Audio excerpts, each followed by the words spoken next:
Welcome to GovCon Clarity with Dr. Lori Smith, where strategies replace guesswork and readiness replace wishful thinking. With over 4 decades inside government systems, Dr. Lori breaks down what agencies actually evaluate: capacity, compliance, and credibility. If you're ready to compete at the federal level, not just apply, this is where clarity begins. Between Series 1 and today, something shifted in you, and I want to name it. If you work through those first 6 episodes, you now have language for your readiness gap. You've assessed your pillars. Maybe you started a governance framework. Maybe you looked hard at whether you're contract ready or contract curious. And if you're like most founders I work with, you're now sitting with a question that sounds like this. Okay, I see the gaps, but how do I actually build the systems to close them without adding more chaos to my plate? And that's what this entire series is about: systems before scale. And today, we're starting with the most fundamental shift, moving from hustle to an actual operating system. Welcome to GovCon Clarity with Dr. Lori Smith. I'm the CEO and founder of Archaeology LLC and the founder of SoNRC's Empowerment. Today's topic, kicking off Series 2, Systems Before Scale, is from hustle to operating system. If you haven't listened to Series 1, The Readiness Gap, I encourage you to start there. But if you're jumping in here, the core idea is simple. Readiness must come before revenue, and structure must come before scale. This series is where we build the structure. So let me ask you something. When was the last time your business had a really good week? Not because everything went right, but because you had a system in place that handled what came up. For many founders, the honest answer is, I can't remember.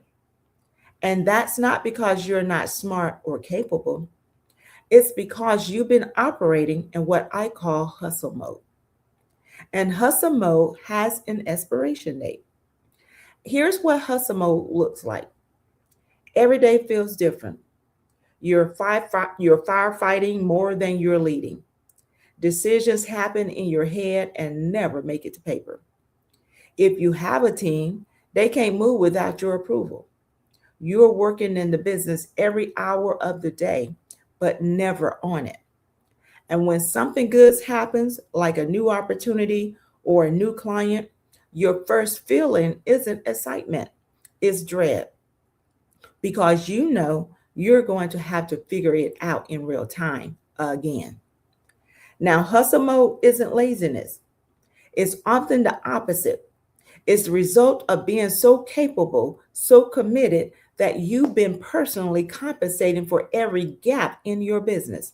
And for women and veteran founders in particular, we've been trained to do exactly that.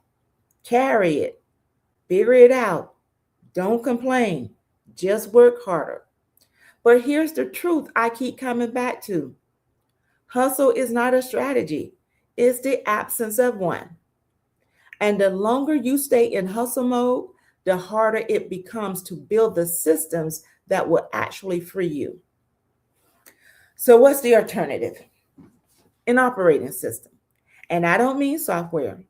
I mean the way your business operates. An operating system is a repeatable set of rhythms, roles, and rules that allow your business to produce consistent results without everything running through you personally. Let me break those 3 down because they're the foundation of everything we'll build in this series.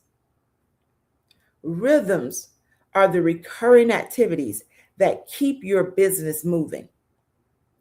What happens daily? What happens weekly? What happens monthly? For example, maybe every Monday you review your active projects and flag anything, that's off track. Maybe every Friday you do a 15-minute financial check. Maybe the first day of each month you review your governance and documentation. Rhythm replaces randomness. So when things happen at predictable intervals, you stop living in reactive mode. You start leading proactively. And here's the beautiful thing: rhythms don't require more time. They reorganize the time you are already spending. Roles are about clarity of ownership. Even if you are a one person shop, you're playing multiple roles. You're the project manager, the accountant, the business developer, the quality reviewer, and the CEO. The problem isn't wearing multiple hats. The problem is not knowing which hat you are wearing at any given moment. When roles are defined, even informally, you can start making intentional decisions about which functions you need your best energy, which ones can follow a documented process, and which ones you can eventually delegate. Without role clarity, everything is urgent. Everything is yours, and nothing gets done with the discipline it deserves. And lastly, rules. Rules are how decisions get made. This connects directly to governance work we did in Series 1. But at the operating system level, rules are simpler. They are the guidelines that prevent you from reinventing the wheel every day. Things like purchases under $500 don't need a second approval. Client deliverables go through a review checklist before submission. Scope change requests get a 24-hour pause before you respond. Rules aren't bureaucracy, they're boundaries. And boundaries are what allow you to move faster with less stress, not slower. Rhythms, roles, and rules, that's your operating system. Not a fancy platform, not a stack of software, a way of working that's intentional, documented, and repeatable. Now, let me tell you what happens when you don't have this. I work with a brilliant woman, a founder with a background in government consulting, who she won a significant subcontract. She had the skills, she had the relationships. What she didn't have was an operating system. So every deliverable, I'm talking every one, was a one-off effort. She was personally reviewing every document, answering every client email, and managing every subcontractor conversation. Within 3 months, she was working 16-hour days and still falling behind. Not because the work was too hard, because the business had no system for doing the work. She was the system. And when the system is a person, the system has a break-in point. Now you contrast that with another founder I worked with who had about the same size operation, but had invested in building an even basic operating system before she even started scaling. Weekly project reviews, she had documented delivery steps, a simple approval process, and clear rules about what required her input and what didn't. When she won her first prime contract, she didn't panic. She activated her system. The work flowed through the process she already had built. Was it perfect? No, but it was structured. And structure, as we've been saying since episode 1, is what allows you to hold the opportunity instead of being crushed by it. So here's your self-check for this episode. Think about your business right now, and I want you to answer these 3 questions honestly.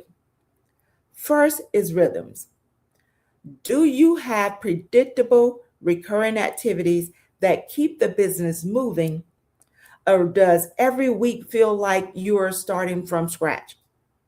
Second, I want you to look at your roles. Even if you're wearing every hat, have you defined what those roles are and which ones get your best energy? And lastly, let's look at rules. Do you have a simple guidelines that prevent you from redeciding the same things over and over, or is every decision made fresh in the moment? If you answered yourself poorly on all 3, don't beat yourself up. That's most small businesses. The point isn't to feel bad. The point is to see clearly, and clarity is always the first step toward building something better. So let me give you one shift you can make this week. Just one. I want you to build a weekly rhythm. Pick one day, and I recommend Monday. Block 30 minutes, and in those 30 minutes, review three things: what's active right now, what's due this week, and what's the one decision I need to make before Friday. That's it.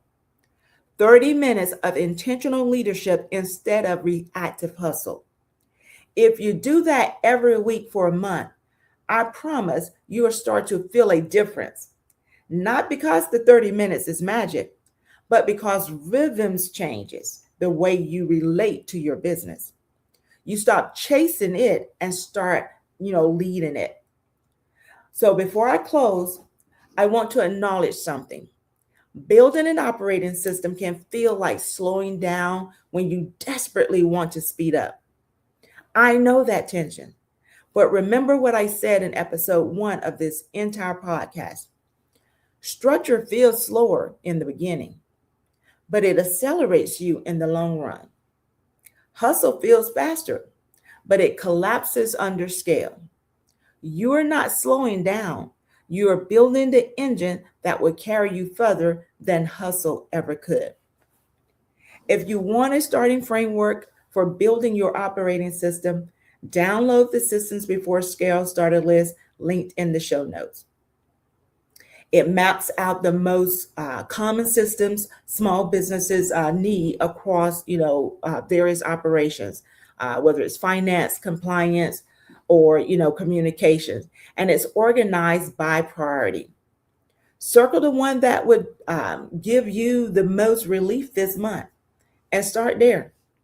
Now, if you want direct support in designing your operating system, reach out to me via LinkedIn so we can schedule, a clarity assessment. And what we'll do is look at where your rhythms, roles, and rules are strong and where they need attention. And we'll build a plan that fits your size and your season. In the next episode, we're going deeper into governance, not repeating what we've covered in series 1, but expanding it. And we're going to talk about governance as a living practice, how to introduce it to your team without it feeling, corporate, and how to build the kind of decision-making, infrastructure that agencies trust. And I'm thrilled to tell you, I'll be joined by Chanel Glover, CEO and founder of Ambitious Strategies. She's a government contracting strategist with more than 2 decades of experience helping small businesses, move from contract curious to contract ready. You do not want to miss that conversation because it's going to be good. So in closing, this is GovCon Clarity with Dr. Lori Smith. Thank you so much for coming back and for your support. If you have not done so, please share and download each episode. Also, subscribe to my YouTube channel and invite your friends or other businesses that can benefit from this simple message to do the same as well. And remember, readiness protects what ambition pursues. So build what holds the opportunity and what holds you. Until next time.